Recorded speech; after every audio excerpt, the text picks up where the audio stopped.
What's up, good people? Hope everybody's having a great day. Listen, I just wanted to come on here for a few minutes. For about a week, I've had a certain story that I've just been thinking about. And so I sat down to recap the story, just kind of refresh myself on the story to make sure I wasn't forgetting any key parts, right?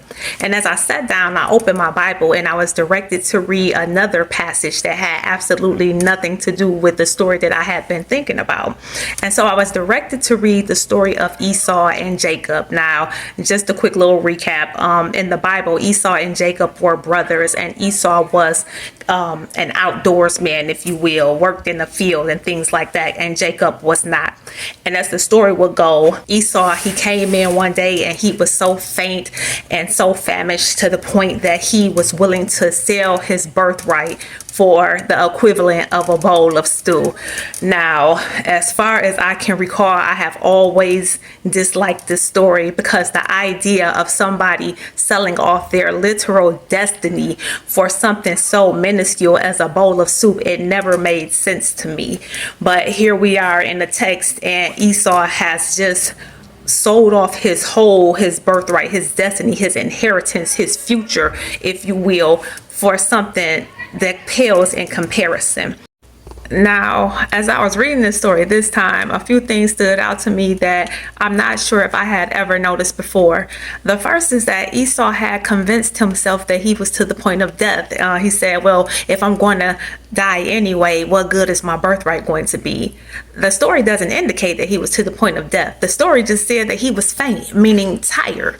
But he had somehow convinced himself that his situation was worse than what it really was. And in doing so, he also convinced himself that a quick fix to a very temporary situation was way more important than the destiny that he was willing to give up. Now, feel me on this. Esau was from the lineage of Abraham, and as every story goes, Abraham was so favored with the Most High God that his descendants will receive favor for generations and generations to come. So knowing this and how he would feel like his birthright was of no value to him, or that how he would feel like this bowl of soup was more important than his birthright, it was just mind-blowing to me. I will never understand. And then my spirit caused me to realize people do things like this all the time. People will let go of God-given connections. And hear me when I say this. When I say divine or God-given connections, I'm not just speaking on like marital relationships or things like that. A divine connection can be a business relationship. It can be a friendship. It can be a familial relationship between you and other family members. A divine connection is simply a connection that was created in the heavens to affect a bigger change, right? And people will so willingly give these things up because they are seeking a quick fix to a very temporary situation. Another thing that stood out to me this time is that once Esau ate that little soup, the Bible says he began to despise his birthright. He hated the very destiny that he gave up. So what this showed me was that even back in biblical days, people lacked accountability, because instead of Esau just saying, oh, whoa, I made a wrong decision, maybe I shouldn't have done that, he chose to despise the birthright.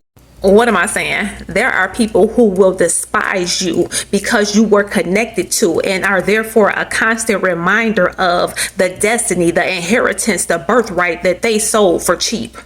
They gave up the vision. They gave up the business. They gave up the marriage because they convinced themselves that what they wanted in that moment was more valuable than what was to come. And instead of taking responsibility, they're just going to be mad at you.